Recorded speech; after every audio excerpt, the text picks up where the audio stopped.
Hey everybody, this is Brian Kinniry, and I'm going to be talking about today. This is the Financial Friday. I'm actually filming it on Thursday night because I got a long trip coming back home. Still got enough energy to get this out and get this filmed on a late night here. But for Financial Friday, the topic is going to be when should we lock the interest rate? And there's several different things to think about in regards to that. I'm just going to go over a few quickly, keep this one short. But some people struggle with, should I lock my interest rate right away? Should I float? Should I wait? Should I lock it later? And it's something to think about. And I just wanted to bring up a couple topics on that regard. Number one, my answer would be right out of the gate. Typically, I would argue, go ahead and lock it right away. And you might say, well, why do you say that? Because how do you know if it's going to go up or down? Well, really, three things can happen. If you lock and the rate goes up, well, then you're happy because you locked it at a lower rate, so you saved money. It goes up.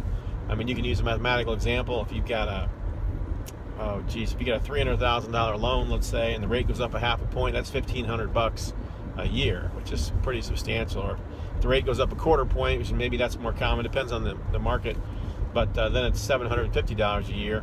And again, if you're in the house 10 years, that's $7,500. So you're real happy you saved that money because you locked at a lower rate. But then the opposite scenario is what happens if it goes down? What if you locked and then it went down? Well, then it's too late.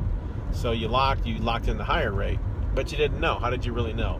So, and the other thing that could happen is the rate could do nothing between the time that you lock and then the time that the time you were thinking about locking and the time if you want to wait, then lock later, let it float for a while.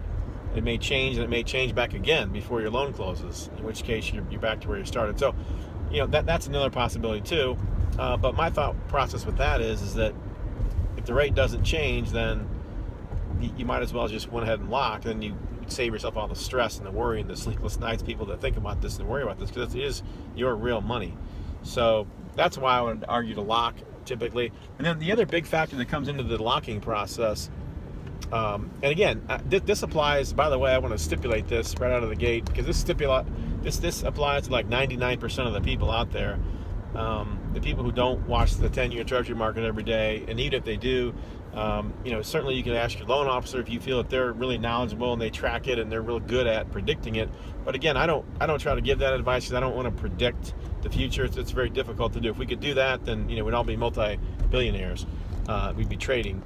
So, but for the 1% of you who maybe are an actual trader, who knows technical analysis and horizontal support and resistance and all kinds of different technical terms, Fibonacci's. We can talk. That kind of person, they're gonna do it anyway. They're gonna gamble anyway because that's what they do, and they're gonna see if they can predict the future, and then they're gonna probably go with that. So if you know someone like that who's a bond trader that can do that, then that's fine, or you do it yourself. But this is for 99% of the average person. Just lock. And then the other factor, and I'll wrap it up, is that the reason why I say lock is because it just so happens that I work with the low-cost lending provider with great rates and low cost. And when you have those low closing costs, you can just do things that you can't do in other places.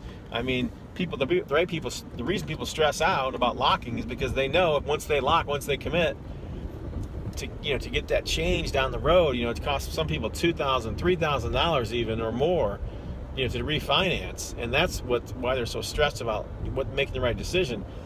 Hey, with me, for $149 plus recording fee, you can, we got your back. That's the whole key. Is we got your back. We're very financially flexible, and we can change. So as the market changes and the rates drop, give me a call. Hey, $149 plus recording fee, we'll refinance you again. So that's why it's not nearly as stressful.